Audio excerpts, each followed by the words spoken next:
So when Digital Earth Africa was launched just over 5 years ago, it set out with an ambitious goal to make Earth observation data accessible and useful to all Africans.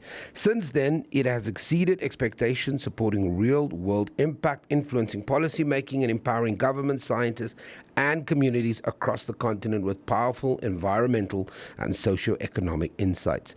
With the support from the Helmsley Charitable Trust and other global partners, DE Africa is now entering its next phase of growth.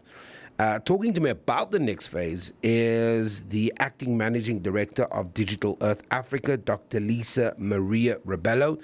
Doctor, good morning and thanks for joining me. Good morning, Sam. Thanks for having me. Doc, let's go back to the bold vision of 2019, right? Let's talk about what that vision was. And now we're talking about the next phase. But take us back to the early days around the formation of the program. What did you know then that now in hindsight, obviously, is a 2020 vision, but back then it was really a simple task, or was it a mammoth task? I would say it was a mammoth task. So 5 years ago, we were in the situation where we have the major space agencies around the world, the US and the European space agencies in particular, who are providing data of our land surfaces, our seas, our coastlines for free, so at no cost. And yet we have the situation across much of the African continent that these data aren't being used. We see them being used elsewhere, but we don't see them being exploited to their full potential across our continent. And so that's really what led to the vision for Digital Earth Africa, was looking at the why. Why is that the case? Why are these data that are freely available not actually being used and exploited to their full potential? And the reason for that was a simple one of accessibility, and really getting to the crux of it was that just because these data are freely and openly available doesn't mean they're universally accessible. And so that was the vision that we started with Digital Earth Africa, was how do we make these already free and open data sets actually accessible to our users across the African continent? And it's so interesting that you talk about that the data doc, it's sitting there, it's free, it's available, and yet on the African continent, there is this, one could argue lack of resources, maybe lack of understanding in terms of the work data does for you. When you started engaging and you started deep diving, was it as simple as just an issue of accessibility, or was it an issue that, governments, especially on the continent of Africa, fluctuate wildly in terms of who's in and who's stepping into that role? Some leadership have deep appreciation for data and what it can do. Others not so much, depending on what the agenda is. And then how does one then work your way through that and then start educating and start advocating for the use of data? Yeah, so that's a really interesting point, because yes, institutional changes, obviously, and political changes and priorities, they will continue. That's something that's not going to change. But taking a step sideways and saying, yes, while the governments are key users, we also have a wide range of other potential users. So whether it's the private sector, whether it's the communities, whether it's the universities. And so looking more broadly at what that accessibility challenge is, it was really, for us, it was one of infrastructure and one of capacity. So infrastructure, in that accessing these data sets, even though they're free and open, pulling them across the seas, as it were, from the US, from European archives to our African countries, is still a challenge. And so we address that by working with Amazon Web Services, bringing the data, hosting them in Cape Town, so that they're actually hosted on the continent now, which addresses some of that accessibility challenge. They're all hosted on the cloud out of Cape Town. But we also then address the capacity. Sorry, did you want to step in? No, Doc, I just wanted to commend that, because I think that is such an important move for the data to be hosted on the African continent in a place like Cape Town. And I think that in itself is a game changer as opposed to on another continent. Yeah, and that I think that really speaks to what we're trying to do as a program. So when we say Digital Earth Africa is African owned and African led, that's really what it speaks to is the data are on the continent. The continent has ownership of those, even though the data themselves are not produced initially on the continent. Because what we also do in speaking to that is part of that challenge of accessibility is that these are massive, massive data sets. And while users might be able to download one image for one day onto a laptop or a desktop, we're talking about a 40-year archive for the entire continent of images that are updated every 2 to 3 days in some locations, a bit longer in others. And so it's massive, massive data sets. And so what we do is not only make them available, but make them available in an analysis ready format, which means that our users don't have to do all of the organizing, all of the Yeah. finding the bits that, looking at data quality, etc. So it means it's much easier to just do the analysis. And so I think that's the infrastructure component that we addressed. And then alongside that, it's coming back to that point on capacity. We really saw that 5 years ago, a big challenge in exploiting the use of these data was to do with a lack of capacity. And so a big emphasis of the program is freely available capacity building modules, online training courses, self-paced courses, that enable our users to really understand how and where they can access and use the data. And I would also imagine then, Doc, that if we are collaborating in such a way that Africa in many ways doesn't have to make the mistakes that its counterparts have made over the years, because we are learning in real time. You're talking about self-paced education, self-assessment, all of these kind of things. And I wonder how you think then that plays into truly empowering Africa through data, because we don't have to make the same mistakes. We can learn from our partners. Yeah, I think there are two parts to that. And the first is definitely, the type of infrastructure that we implement here is called the Open Data Cube. And Digital Earth Africa is by no means the only one, although it is now the largest global implementation, which for me is also a really exciting thing. We really are leading the way as the African continent, leading the way in this, which is hugely exciting. But we also have other digital Earths that use the same infrastructure. So, for example, there's a Brazilian data cube, there's an Australian data cube, there's a Pacific data cube. And what that means is we have shared learning, shared analytics, shared workflows. So we can already exploit and leverage the developments elsewhere and then contextualize them for the African continent and for our users.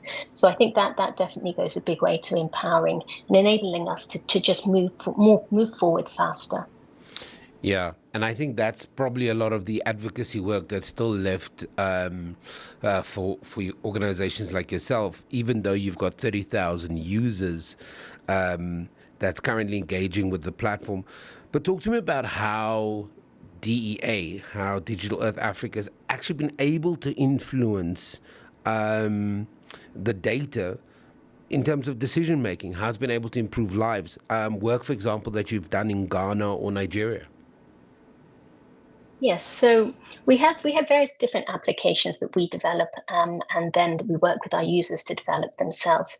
And I think this is really where we see the power of the platform. So, for example, we have users in Ghana who've developed approaches to look at coastal erosion as a result, resulting in saltwater intrusion, affecting the quality of groundwater, for example. And affecting the communities, resulting in decreased livelihoods and food insecurity. And so, working with the national disaster management organizations and others, we have users who've developed approaches to identify where this is occurring and take actions.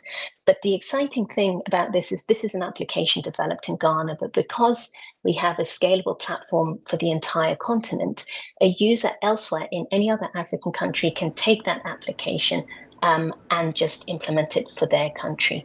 To produce similar outputs and inform action around similar activities. And to me, I think that's really what the power is. And when we talk about impact, that's the huge impact of the program, is this ability to scale and look at applications developed in one location and transferring them to another. And maybe just to give you... Please go ahead. I was just going to give you an example of the context, I guess, is closer to home for you and some of your listeners. So we've been working over the last few weeks with the city of Johannesburg, providing on-the-job training to support different departments and ultimately to address urban management of Johannesburg. And this came out of approaches that were developed initially with North African countries for local governments to look at how to improve urban resilience. And based on that, we developed a suite of tools around urban change and the management of green spaces. And this was in partnership with the Sahel and West Africa Club of the OECD. And recently transferring those to on-the-job training for the city of Johannesburg to see how they can be implemented to look at urban resilience across the city. And then, of course, I think the other big announcement on the back of why we're talking to you is the fact that the Helmsley Charitable Trust has extended its funding. And what does that mean for an organization like yourself, Doc? So it gives us the space over the next few years to really try and cement what we're doing to continue to build our impact, but also to look at what that means for the sustainment of the program, to look at how we build it out into something that isn't dependent purely on donor funding, but is actually able to sustain itself going forward through different mechanisms. And part of that means, of course, it's dependent on the infrastructure that we've been building, the data streams and the applications, but part of it is also building out that user community and demonstrating what the impact really is across sectors and across users. So for us, it's a hugely exciting time because it means we have this extended window to really cement the work that's been done over the past 5 years. Yeah, and I mean, it's always amazing when you read about these partnerships, because then you think about, I mean, you've highlighted some of the elements that will be impacted by it, but it also allows you, I mean, over the last 5 years, you've collaborated with over 100 government departments and institutions across the continent. There's a lot more work that needs to be done, and when you build relationships like this with Helmsley, it helps that. It takes the pressure off a little. Yes, it definitely does. It's a big job we have cut out for ourselves, not just working with one country, but really supporting as many African countries as possible with a full continental scale infrastructure and data. And so, the more support and input we have into doing that, the more successful and the bigger the impact is going to be. Yeah, I think some of the other elements as well, and I wonder if you agree with me, some of the other elements as well that DA impacts is, for example, women in STEM and leadership. The idea that we can then merge science, technology, and policy. How do you see the work that DE Africa has done in encouraging women and young people to pursue careers in geospatial sciences or data analysis? Yeah, so this is an aspect that's obviously very close to my heart and also a core theme for our program. And we're very, very strong on supporting our diversity inclusion and particularly our young women in the geospatial sector, as well as youth. And so we work through programs of challenges, of mentorship, and maybe just to highlight one. For example, we work with Youth Mappers chapters around the continent. Youth Mappers is a global network of university students who both create and use geospatial data to address real-world challenges in their communities. And by doing so, improve community resilience. And they often work in partnership with local organizations, governments, in their locations. And so we've worked with the Youth Mappers chapter from the University of Pretoria, for example, to build their capacity and understanding of how to use Digital Earth Africa to address some of the challenges that they see in their communities, how to access the data and how to develop applications. Doc, a little bit earlier you talked about that a fair amount of the imaging and the content that's developed by DE Africa is not produced in South Africa. How do we change that? Because I think, or maybe I'm being silly, but I'm wondering whether the capacity to produce, to contribute, and not just consume, whether that changes the way we are seen in the global context. An interesting fact that I read yesterday was that, for example, South Africa is the only one of the few countries in the world who has a research facility in Antarctica.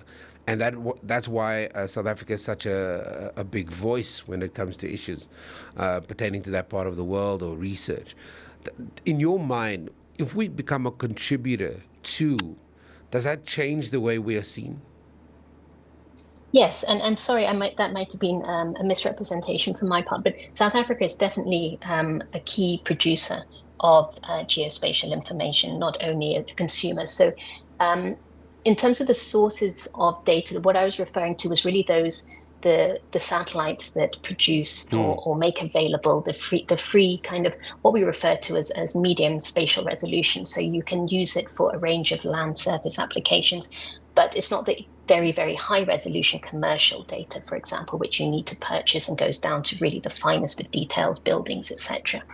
And so we have various countries around the continent who actually have launched and have their own different levels of maturity space programs producing data themselves. So that was on the data production side, on the actual the satellite data itself. But South Africa is not only a consumer of that data, but also a producer of different applications. And certainly, for Digital Earth Africa, our program management office is hosted by the Research Institute for Innovation and Sustainability in Johannesburg.